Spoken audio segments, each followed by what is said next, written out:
Two people reach 85, same effort, same savings, yet one leaves millions untouched, the other almost nothing. Which life was richer? Stay with me, because this changes retirement planning. The money left behind isn't neutral. It quietly turns into missed trips, unshared moments, help never given, and memories that existed only as intentions, never as lived experiences. That's when the uncomfortable truth appears. Money you never spend doesn't just sit quietly. It silently converts into moments postponed, choices delayed, and a life that was meant to be fuller. The real question isn't how much you leave behind, but whether your future self will thank you for protecting money or regret the years you were too cautious to live. Retirement isn't one long, flat chapter where spending stays the same. It rises, peaks, and fades, just like your energy, health, and desire to use money meaningfully. Time doesn't move evenly in retirement. The years when money matters most pass quickly, while the later years stretch longer, quieter, and far less capable of turning spending into real experiences. There's a window where health, energy, and curiosity align, making money unusually powerful, because this is when spending converts most easily into joy, memories, and deeply lived experiences. This is where most people hesitate, because spending earlier feels risky, even when it's rational, while delaying feels safe, despite quietly stealing the years when money could matter most. The goal isn't reckless spending, it's intentional spending, choosing to use more money when it creates real memories, instead of protecting it so long that the opportunity quietly disappears. Right here is where fear enters. Fear of markets, fear of living too long, fear of mistakes, and it whispers that spending less always feels safer, even when it quietly costs you time. Most retirement plans are built in this moment, when fear quietly sits in the room, shaping every decision, convincing people to protect money first and postpone living indefinitely. The first trap is planning as if life goes on forever, which makes every dollar feel dangerous to spend, because when there's no end in sight, caution always wins. When planning assumes forever, even small spending feels irresponsible, so money stays locked away, not because it isn't needed, but because the finish line never feels close enough to act. The second trap is pretending your ability to enjoy money stays constant, when in reality, energy, health, and desire peak earlier, then quietly decline long before your savings do. When spending is delayed, opportunity doesn't wait. It quietly disappears, leaving later versions of you with money still intact, but fewer ways to turn it into something meaningful. The third trap is market fear that lingers too long, treating short-term risk like a permanent threat, and staying in defensive mode long after the danger window has already passed. Together, these three traps quietly stack on top of each other, shrinking your choices, delaying your spending, and creating a retirement where caution compounds faster than enjoyment ever does. But once you see these traps clearly, something shifts. You realize the problem isn't spending too much, it's spending at the wrong time, under rules that were never designed for real life. A better strategy starts by accepting one simple truth. Retirement doesn't unfold evenly. It rises, peaks, and tapers, and your spending should follow that same natural rhythm. This first phase is when ability and opportunity overlap, making money unusually effective. Because spending here doesn't just buy things, it buys experiences you're physically and mentally ready to enjoy. This peak doesn't last as long as people assume.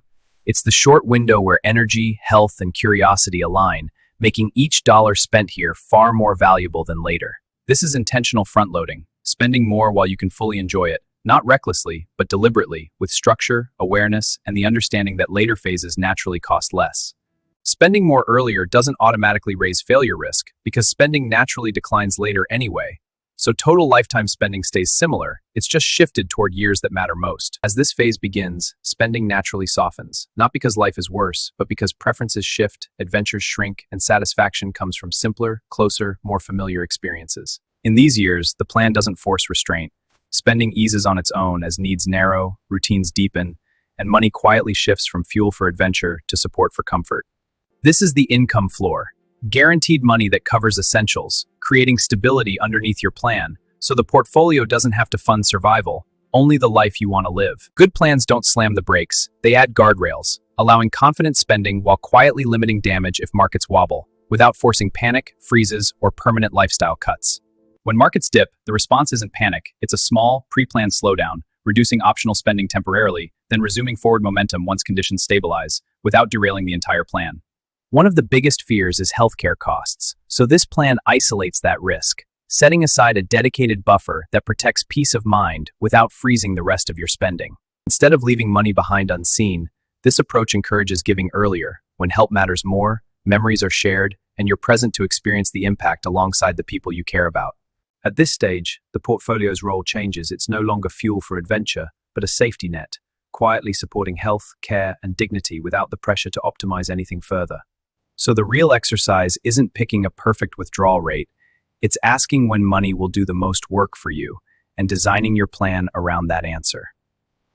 Everyone's peak is different, and that's the point. You're not copying a formula, you're mapping when health, energy, and desire align best for your own life. Once you identify that peak, the plan becomes clear. Spend more there, protect less there, and stop letting generic rules override the timing that actually fits your life. When you combine timing, an income floor, and flexible guardrails, retirement stops feeling fragile and starts feeling intentional, controlled, and aligned with how life actually unfolds. In the end, this isn't about hitting zero. It's about using money as a tool to fully experience life, instead of treating life as something postponed for later. So the real question becomes personal. When will your money create the most meaning, and are you planning boldly enough to use it then, rather than saving perfectly and living cautiously? That unfinished curve is yours to decide, because no calculator can answer it for you. Only an honest look at your life, your health, and what you truly value can. If this way of thinking helped you see retirement differently, consider liking the video or subscribing here. New conversations like this come out regularly, always focused on clarity, not hype. In the end, the goal isn't perfect optimization, it's a life fully used, memories fully earned, and money that served you well, instead of quietly waiting for a moment that never came. Good planning doesn't shout at the end, it leaves you with space to think, reflect, and decide how intentionally you want the rest of your life to unfold. Sometimes the most valuable outcome of good advice isn't action immediately, but a lingering question that stays with you, quietly reshaping how you think about time, money, and meaning. And if that question stays with you long after this video ends, then this wasn't just about retirement, it was about choosing presence now, instead of postponing life indefinitely. After the numbers, the frameworks, and the strategies, what remains is space. The space to choose intentionally how you want your future to feel, not just how it should perform. Every good plan eventually circles back to the same place, not numbers, not charts, but clarity about what you want your life to look like while you're still able to live it. At some point, clarity matters more than control. Knowing why you're spending, when it matters most, and trusting a plan that supports life instead of micromanaging it. When the structure is right, you don't need to constantly adjust it. Good planning fades into the background, quietly supporting your life while you focus on actually living it. When money is aligned correctly, it stops being the main character.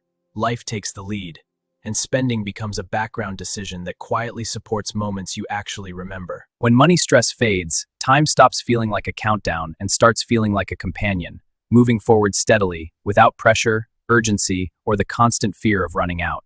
Eventually, you stop checking balances and projections every day. Not because you stopped caring, but because the structure is strong enough to let you trust where you're headed. With confidence comes quiet. Fewer opinions matter, fewer headlines distract you, and decisions stop being reactive, because your plan already reflects what truly matters to you. When comparison fades, peace takes its place, because you're no longer measuring your life against someone else's path, but walking one that fits your values, timing, and priorities. At some point, the constant weight lifts. You're no longer carrying every future fear with you, because your plan already accounted for them, quietly and thoughtfully. When the future is planned well enough, you're free to be fully present. No rushing ahead, no looking back, just living inside the moment you're actually in. A good life leaves marks, not on spreadsheets, but on time itself. Proof that money was used, experiences were lived, and years weren't preserved untouched out of fear. At this point, you're not chasing more, you've reached enough, where spending, saving, and living exist in balance, without urgency, anxiety, or the pressure to optimize endlessly. When the math has done its job, it steps aside, leaving you with calm, not calculations, and the freedom to focus on living instead of constantly proving your plan still works. A good plan doesn't force you into someone else's version of success. It shapes itself around who you are, how you live, and what actually makes your life feel whole. When your plan matches your life, there's no rush to spend and no pressure to wait. You move forward at the pace that feels right, because timing finally makes sense. Here's the part most financial plans ignore. Money decisions don't happen in isolation. They happen between people, relationships, expectations, and moments that spreadsheets can't fully capture. Every retirement plan forces this trade-off: hold on to money for safety or release it for living. The mistake isn't choosing either side, it's choosing without timing.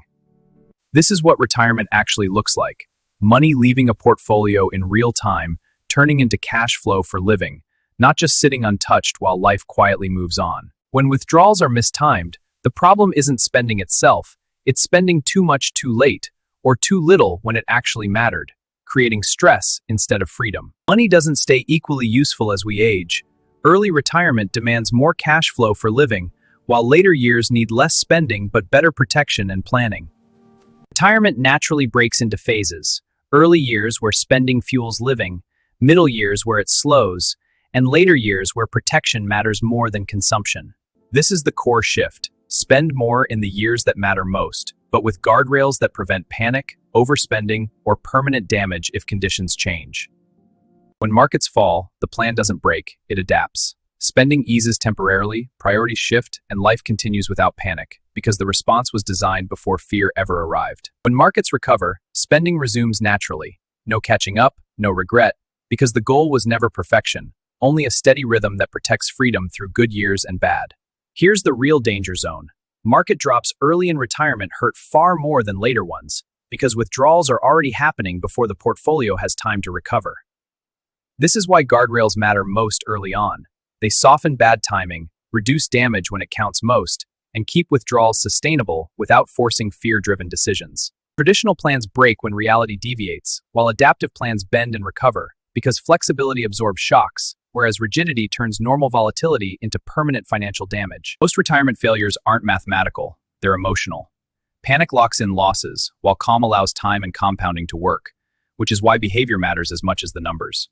This is the other failure no one talks about: underspending. The money survives, but the moments don't, leaving people financially secure yet quietly wondering what all that caution was for. This is the balance: money not maximized, but used deliberately, early enough to matter, late enough to protect, leaving security intact and far fewer questions at the end. This isn't about copying someone else's numbers, it's about understanding your own cash flow, your own timing, and building a plan that fits your life, not a generic formula. Here's the question that changes everything: at what stage of your life will money create the most value, and are you intentionally directing your cash flow toward that window? Most people never answer that question clearly, which is why money drifts without purpose. Deciding when it matters most is the first real financial move. If you want clearer thinking around spending, withdrawals, and real-world money decisions, not hype, subscribe here. Every video is built to help you use money better, not just save it longer. At its best, money becomes quiet, working in the background, funding life without controlling it. That's the goal. Not more wealth, but better use of it.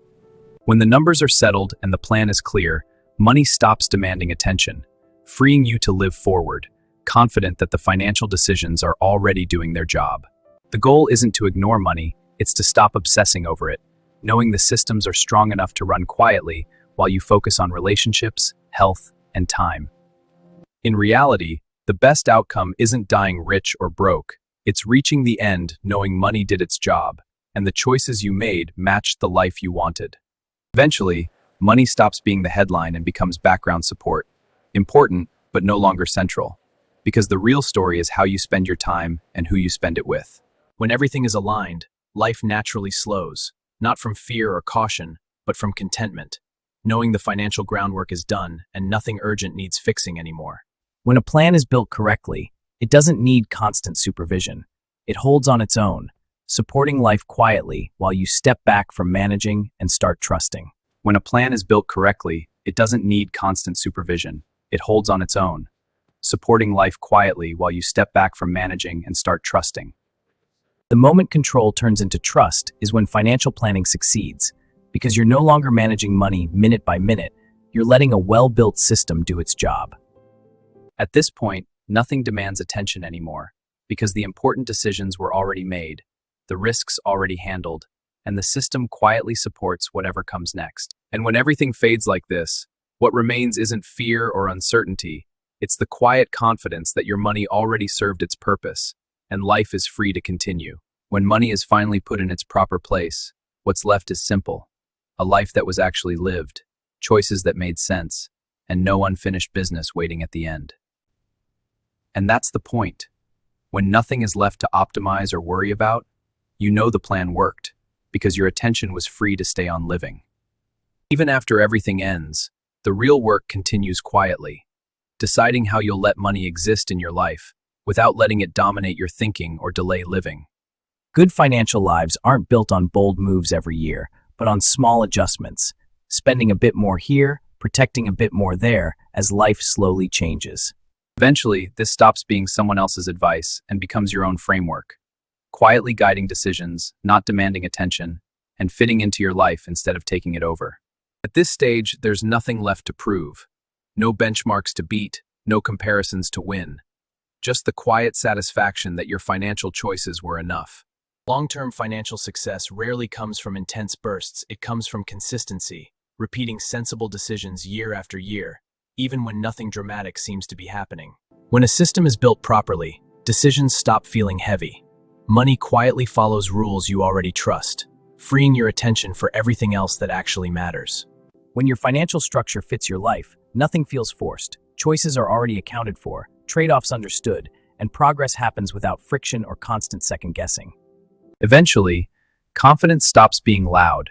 You just know where you stand financially, because the plan fits your life so well that doubt doesn't need airtime anymore. Healthy financial planning isn't heroic, it's normal. It shows up quietly in everyday lives, supporting routine moments, not dramatic milestones or highlight reels. Life never stays static, and good plans expect that, adjusting as relationships, health, and responsibilities change, without forcing constant overhauls or moments of financial panic. Certainty never disappears, but durable plans don't need certainty to function. They're built to keep working through change, noise, and unknowns without constant intervention. In the end, the real outcome isn't growth charts or perfect projections, it's peace, knowing your money decisions support your life without demanding constant thought or emotional energy. If this changed how you think about money, subscribe here and share it with someone who actually needs this conversation. Before they make financial decisions, they can't rewind later.